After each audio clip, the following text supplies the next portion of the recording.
Ayan mengalami susah tidur. Dia jadi lemah. Aku tidak bisa katakan apapun padanya, Rashid. Shirin, kita tidak akan mengatakan hal ini sekarang padanya. Nanti kalau aku banyak bicara, aku dibilang cerewet. Dengar ya Rashid, tanah liat yang basah tidak bisa dikeringkan di tempat yang teduh. Tapi tidak perlu juga dikeringkan di bawah matahari supaya jadi kering. Anak-anak juga sama seperti itu. Lalu berapa lama lagi kau akan memanjakan Ayan seperti anak kecil? Kau juga harus bisa bersikap tegas padanya. Bagaimana caranya aku mengendalikan anak muda? Orang tua itu tidak bisa dengan mudah mengendalikan anak muda. Kau harus cari cara lain agar dia mau mengerti dan mau menurut apa katamu. Aku tahu bagaimana kita bisa mengendalikan anak seperti Ayan. Nanti setelah Ayan menikah juga dia akan berubah. Razia, kenapa kau selalu saja membicarakan pernikahan antara Ayan dan juga Humaira? Karena hanya ini satu-satunya jalan untuk masalah keluarga kita. Setelah mereka menikah, mereka akan punya rasa tanggung jawab. Apalagi setelah mereka punya anak, Bi. Aku yakin kalau Ayan akan berubah menjadi dewasa. Keputusan itu tidak bisa diambil terburu-buru. Harus ada rapat keluarga. Mencari pasangan untuk anak-anak kita harus sangat hati-hati. Bibi bicara apa? Atau Bibi sudah menyesal karena tidak memilih Dilsat untuk Rashid?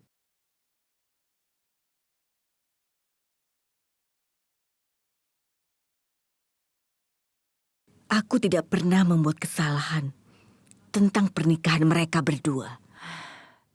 Ya Allah. Jadi maksud perkataan Bibi, Bibi membuat kesalahan dengan menikahkan Shirin dan Rashid? Shirin, tidak usah didengar. Razia, kenapa kau selalu saja menyalahartikan dari semua arti perkataanku? Maksud perkataanku itu adalah... Biarkan saja. Bukan saatnya untuk berdebat.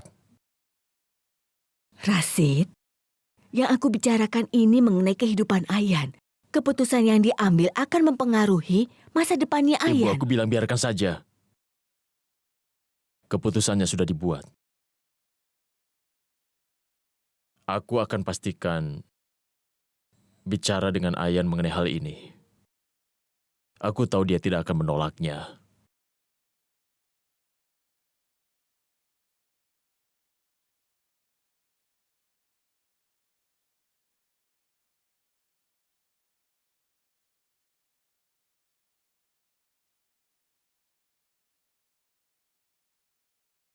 Seharusnya Tuhan kan tidak melakukan ini. Aku sedang berusaha mencari ayahku. Bagaimana aku mencari orang ini yang memberikan alamatnya? Aku tidak punya nomor kontaknya. Satu-satunya petunjuk yang kupunya hanya kertas ini. Aku tidak akan menyerah. Tempat yang mana? Mangalpur. Iya, Asad. Putrinya Dilawar akan menikah. Jadi ibu mau aku pergi ke sana? Ibu tidak tahu apa yang terjadi? Apa yang terjadi, Asad? Aku yakin disiarkan di TV. Di sebuah desa bernama Mangalpur dekat Indore, sudah terjadi insiden sangat menakutkan. Sepasang kekasih telah hilang dan dikatakan kalau mereka sudah dibunuh. Itu terjadi karena pria dan wanita bukan dari komunitas yang sama. Ibu lihat kan? Sebenarnya, ibu harus minta Paman Dilawar untuk mengatur pernikahan putrinya di Bhopal. Kau ini bicara apa, Asad? Kalau kita tidak menghadirinya, dia akan merasa sedih. Aku punya banyak pekerjaan yang harus kuurus, Ibu. Jadi kalian berdua saja yang pergi. Ibu pasti akan pergi ke sana kalau Najma tidak ujian. Ketika kalian masih kecil, Dilawar banyak membantu ibu. Sekarang saat putrinya akan menikah, tidak satupun dari kita yang hadir. Baiklah, kalau begitu, aku akan berangkat besok pagi. Ibu, Aku bertemu dengan Ayan hari ini.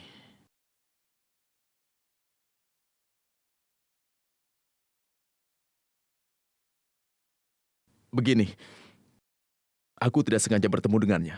Sebenarnya, semua ini karena Zoya yang membuat rencana bodoh untuk membantu kami bertemu. Menurut dia, ini adalah hal yang bagus. Bukan.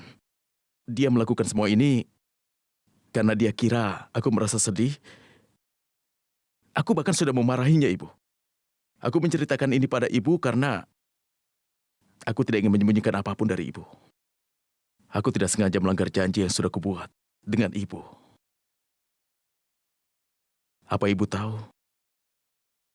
Janji yang kubuat dengan Ibu adalah yang sangat penting. Aku tidak akan melakukannya lagi. Aku seharusnya tidak melakukannya hari ini, tapi Zoya, si gadis bodoh itu, dia... Ibu tahu, Zoya gadis yang bodoh. Dia begitu bodoh. Untuk membuatmu senang, dia bahkan bisa menyalahkan dirinya sendiri. Ibu tahu kau tidak seperti itu. Kau tidak akan pernah melanggar janji yang kau buat. Tapi ibu juga tahu, kalau Zoya mengetahui seseorang sedang sedih, dia bisa melakukan apapun untuk membuatnya bahagia. Asad, cara yang dia lakukan mungkin salah, tapi tujuannya baik sekali. Jadi tolong jangan bilang apapun pada gadis malang itu. Ibu, dia bukan gadis yang malang. Dia tidak punya hak untuk ikut campur dalam urusan keluarga kita. Dia menganggap segalanya sepele. Dia tidak tahu apa yang sedang kita lalui saat ini. Dia tidak tahu bagaimana kesedihannya.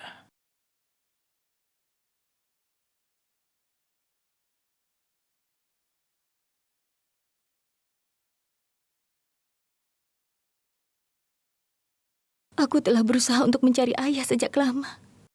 Dan aku sudah menemukan alamatnya. Tapi Tuan kan malah merobek-robeknya.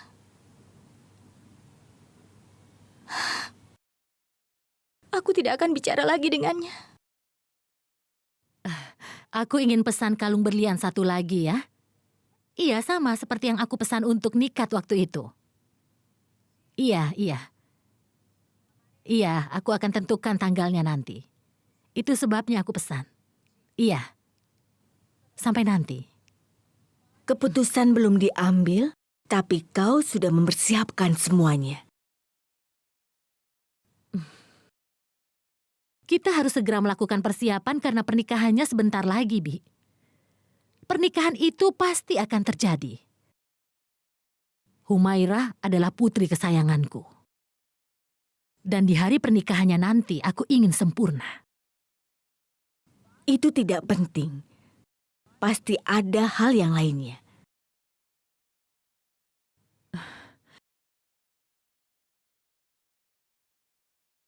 Apa maksud Bibi? Maksudku, Humaira itu gadis yang cantik.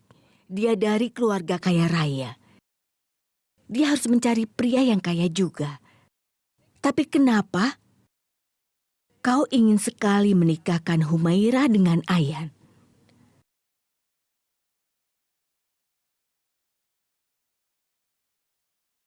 Aku sangat yakin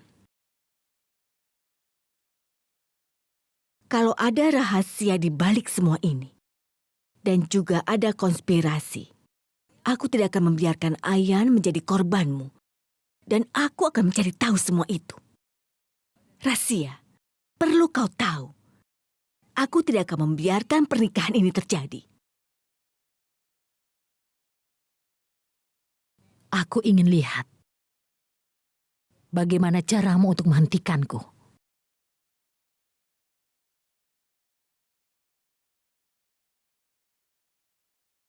Sudah hampir 20 tahun yang lalu, tapi razia tidak akan pernah kalah.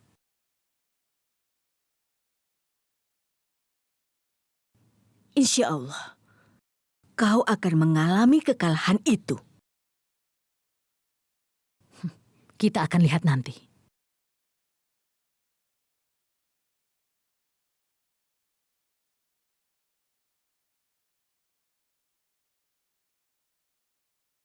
Selamat tinggal.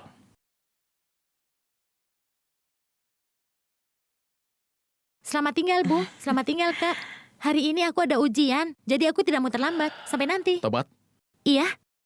aku rasa akan lebih baik aku menikahkanmu dengan seorang pria dari Mangalpur. Apa? Ya ampun, Kak Asad. Aku baik-baik saja di Bhopal. Iya, segala yang terbaik. Terima kasih, dadah. Asad, Hmm? menurut ibu kau tidak seharusnya pergi sendirian ke sana. Ibu, kau benar sekali. Ibu harus ikut bersamaku. Ibu tidak membicarakan ibu. Lalu, Ibu bicara tentang Zoya. Zoya, Dia belum pernah melihat desa di India. Dia akan menyukai untuk menghadiri pernikahan di desa. Dia suka perayaan. Gadis Malang itu pasti akan senang. ibu dia bukan gadis Malang. Dan kalau ibu tetap memaksaku, aku tidak akan jadi pergi. Tapi, Meskipun dia orang terakhir yang ada di bumi ini, aku tidak akan membawanya. Tuan kan? Walau kau orang terakhir yang ada di dunia ini, aku tidak akan mau pergi denganmu.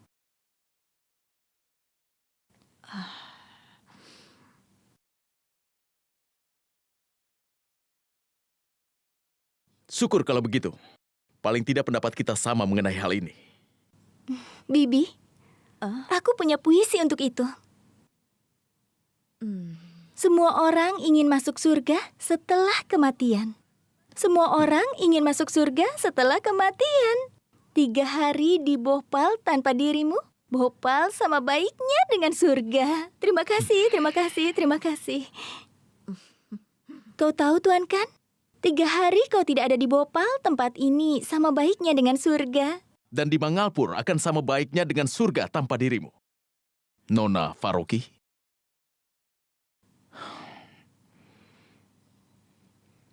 Selamat tinggal, Ibu.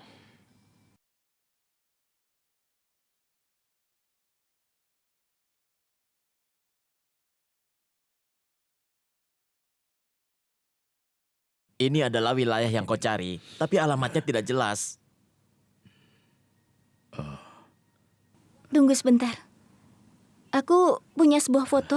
Apa keluarga ini tinggal di sini? Atau pernah tinggal di sini? Dulu memang keluarga ini pernah tinggal di sini. Oh begitu. Tapi beberapa tahun silam, mereka pindah ke Bhopal. Dan yang lainnya ada yang pindah ke tempat lain. Aku tidak tahu banyak tentang mereka. Tapi ini adalah rumah leluhur mereka. Dan anggota keluarganya sering datang mengunjungi rumah ini. Boleh aku minta tolong? Aku akan memberikan nomor teleponku. Kapanpun anggota keluarganya datang ke sini, tolong beritahukan aku. Ya, baiklah, nak. Ini nomor handphoneku. Hmm. Terima kasih. Ya, sama-sama. Sama-sama. Buatkan 2 cangkir kopi. Aku ingin tahu berapa lama aku akan mencari ayah. Padahal waktuku di sini tinggal sedikit lagi.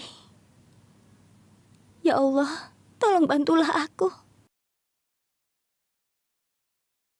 Kenapa kalian semua masih mengobrol di sini? Acaranya kan sebentar lagi dimulai. Aku kira sebagian dari kalian sudah ada yang pergi. Tidak diragukan lagi, ini adalah takdir kita. Kakak, Ayan sekarang sedang sakit. Dia sedang demam. Dan aku yakin dia pasti membutuhkan sesuatu. Aku tidak tega meninggalkannya dalam keadaan seperti ini. Shirin benar, Rasia. Seseorang seharusnya ada di sini untuk menjaganya. Ya ampun, Rashid. Kenapa kalian jadi kelihatan cemas? Aku sudah membuat semua persiapannya. Humairah yang akan tinggal bersama Ayan. Karena dia sedang ujian, jadi dia tidak usah ikut. Kalau Humairah sedang belajar, bagaimana mungkin dia bisa menjaga Ayan? Biar aku saja yang menjaganya. Ya ampun, Bibi ini bilang apa? Kehadiran Bibi itu sangat penting di sana. Secara khusus Israt sudah mengundang Bibi. Tidak ada salahnya kalau Bibi harus datang. Tidak apa-apa, Rasia. Tapi sebelum menerima undangan atas namaku, sebaiknya tanyakan dulu padaku. Ya ampun, Bibi. Aku tahu sebenarnya apa yang Bibi inginkan. Dan kami juga tidak perlu bertanya, kan? Humairah, Iya, sayang, tolong nanti kau awasi Ayan. Dia mungkin akan membutuhkan sesuatu ya. iya baik Bu. Rahasia. Hmm?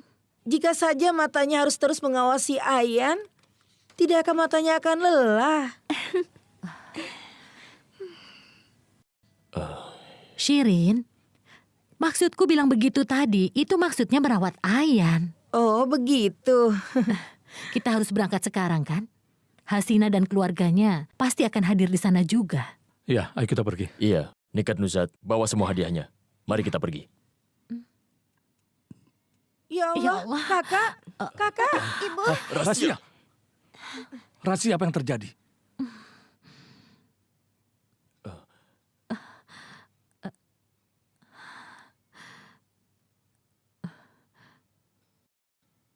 Oh, jadi benar dia akan menikah? Iya. Benar. maaf, apa Anda bisa beritahu kapan bis berikutnya ke Bhopal? Nyonya, semua itu tergantung pada dua hal. Pertama, keinginan sopirnya. Dia akan mengendarai bisnya jika dia mau. Kalau tidak, dia tidak akan mengendarai Iya, bisnya. betul.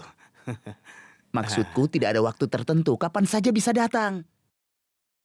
Lalu yang kedua? Oh, itu tergantung keberuntunganmu, Nona. Jika bis itu sampai, berarti kau sedang beruntung. Jika bisnya tidak sampai, berarti kau tidak beruntung. Apa itu benar? Kalau aku tidak naik bis, apa aku harus ke Bhopal jalan kaki? Nyonya, kau pintar sekali.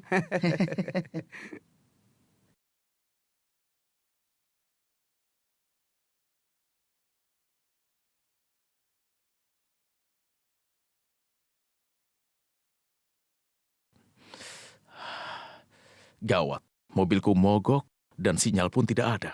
Aku dalam kesulitan karena paman dilawar. Permisi tuan, aku ingin pergi ke Mangalpur. Lurus saja. Ya, kalau itu aku tahu. Tapi bisakah aku ke sana dengan menggunakan bis? Kau tidak bisa naik bisnya sekarang. Ya Allah, tempat ini kenapa sih? Kalau keinginan supirnya dan keberuntungan memutuskanku, aku akan mendapatkan bis. Apa yang sudah dilakukan pemerintah? Bagaimana aku bisa ke Bhopal?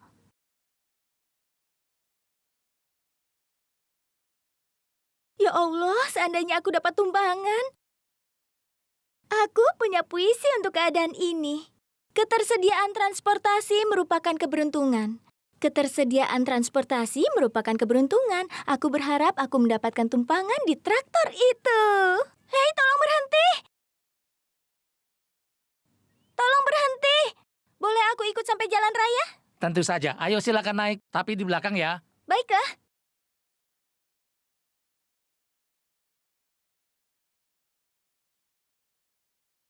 Halo?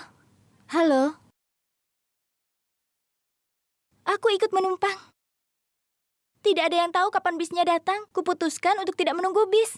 Aku harus sampai ke jalan raya secepatnya. Soalnya perjalananku masih panjang. Aku tinggal di Bhopal.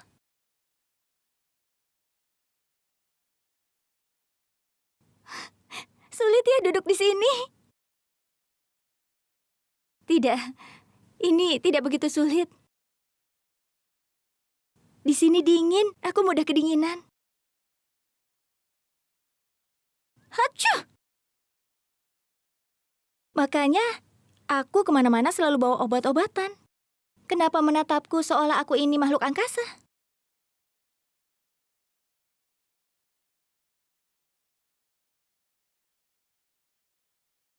Mungkin kalian berpikir bahwa aku banyak bicara, kan?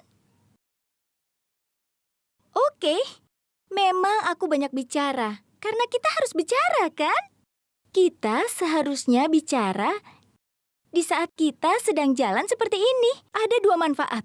Pertama, perjalanannya akan terasa tidak terlalu jauh. Kita tidak menyadari betapa perjalanannya berakhir kalau kita terus bicara. Dan kedua, kita juga tidak merasa mengantuk. Iya kan?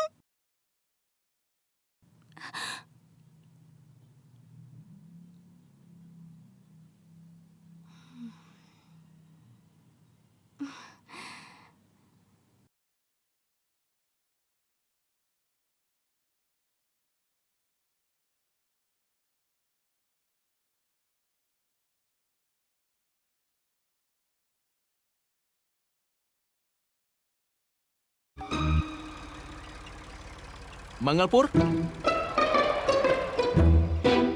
Ke Mangalpur? Silakan naik tapi duduk di belakang. Yang mau ke jalan raya turunnya di sini ya. Silakan.